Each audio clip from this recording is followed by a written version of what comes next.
விக்ரம் மற்றும் நந்தினியின் ஆச்சரியப்படுத்தும் வயது இடைவெளி காதல் சீசன் -2 அத்தியாயம் -6 செக்மேட்டின் ரகசியங்களை உடைக்கலாமா. நந்தினிக்கு எதிரான அச்சுறுத்தல்களும் விக்ரமின் பாதையில் இருந்த தடைகளும் அவர்களை உடைக்கவே நோக்கமாக இருந்தன. மாறாக அவை அவர்களின் உறுதியை வலுப்படுத்தின. போர்க்களம் வரையப்பட்டது, இருவருமே பின்வாங்க திட்டமிடவில்லை. நந்தினியின் எதிர்த்தாக்குதல். மறுநாள் காலை நந்தினி ஒரு புதிய நோக்கத்துடன் தனது அலுவலகத்திற்குள் நுழைந்தாள். அச்சுறுத்தும் புகைப்படத்தையும் குறிப்பையும் தன் வழக்கறிஞரின் முன் வைத்தாள். இது அர்ஜுனின் சமீபத்திய நடவடிக்கை என்று அவள் சொன்னாள். நீங்கள் வழக்கை தீவிரப்படுத்த வேண்டும் என்று நான் விரும்புகிறேன். அவளுடைய வழக்கறிஞர் தலையசைத்தார். அவர் துன்புறுத்தல் மற்றும் மிரட்டலில் ஈடுபடுவதை நிரூபிக்க இதை பயன்படுத்தலாம். நந்தினி சிரித்தாள். அவர் என்னை எப்போதாவது அச்சுறுத்த முயற்சித்ததற்கு வருத்தப்படுவதை உறுதி செய்வோம். அன்று மதியம் அவள் மற்றொரு பத்திரிகையாளர் சந்திப்பை நடத்தினாள். செய்தியாளர்கள் ஆவலுடன் காத்திருந்த நிலையில் அவள் மேடைக்கு ஏறினாள். நான் எப்போதும் என் தொழிலை நேர்மையுடன் நடத்தி வருகிறேன் என்று அவள் தொடங்கினாள். ஆனால் சில நபர்கள் நீதியை எதிர்கொள்வதற்கு பதிலாக மிரட்டல் தந்திரங்களை நாடியுள்ளனர். அவள் புகைப்படத்தையும் குறிப்பையும் உயர்த்தி பிடித்தாள். என் எதிராளியான அர்ஜுன் மல்ஹோத்ரா என்னை வாயடைக்கச் செய்ய என்னை அனுப்பியது இதுதான். ஆனால் நான் தெளிவாகச் சொல்ல வேண்டும், நான் வாயடைக்கப்பட மாட்டேன். அறை முழுவதும் மூச்சு திணறல் நிறைந்தது. நிருபர்கள் உடனடியாக கேள்விகளை கேட்கத் தொடங்கினர்.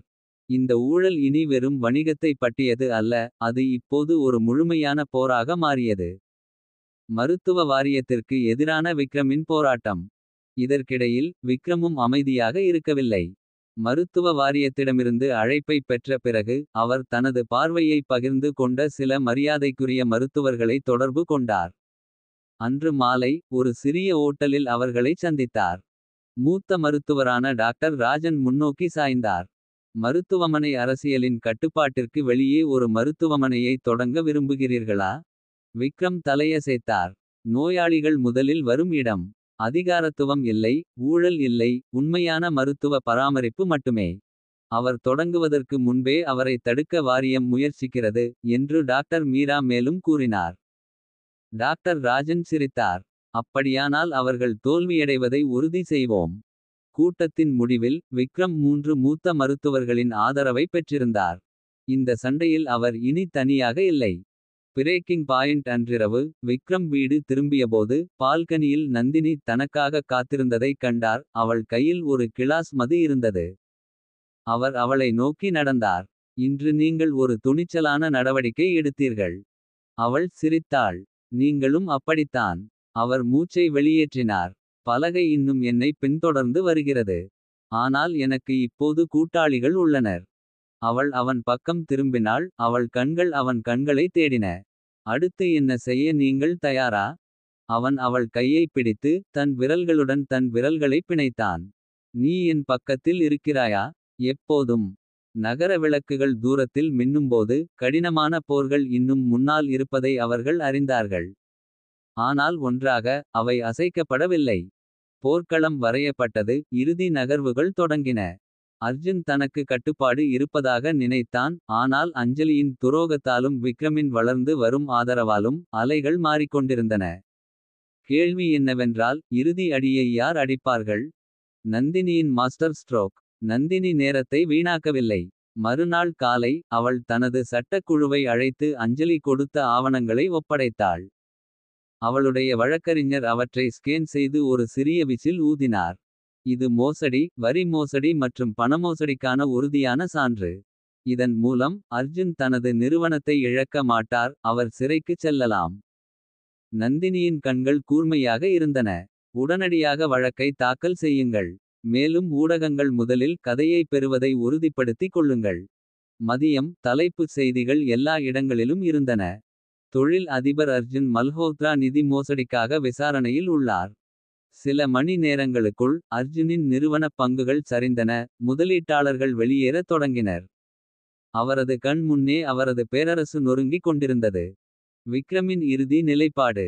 இதற்கிடையில் விக்ரமுக்கு மருத்துவ வாரியத்திடமிருந்து ஒரு அதிகாரப்பூர்வ கடிதம் வந்தது. அவரது விசாரணை முடிந்தது.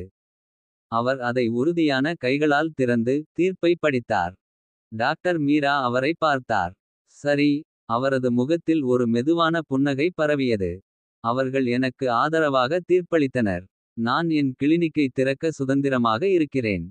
மீரா சிரித்தாள். எனக்கு தெரியும். சரி, எப்போது தொடங்குவது? விக்ரம் தான் குத்தகைக்கு எடுத்த காலியான கிளினிக் இடத்தை பார்த்தாள். இப்போதே. புதுப்பிக்கப்பட்ட உறுதியுடன் அவரும் அவரது குழுவினரும் அமைக்கத் தொடங்கினர். உபகரணங்கள் ஆர்டர் செய்யப்பட்டன. ஊழியர்கள் சேர்க்கப்பட்டனர். சில நாட்களுக்குள் அவரது கனவு வடிவம் பெறத் தொடங்கியது. அர்ஜுனின் வீழ்ச்சி.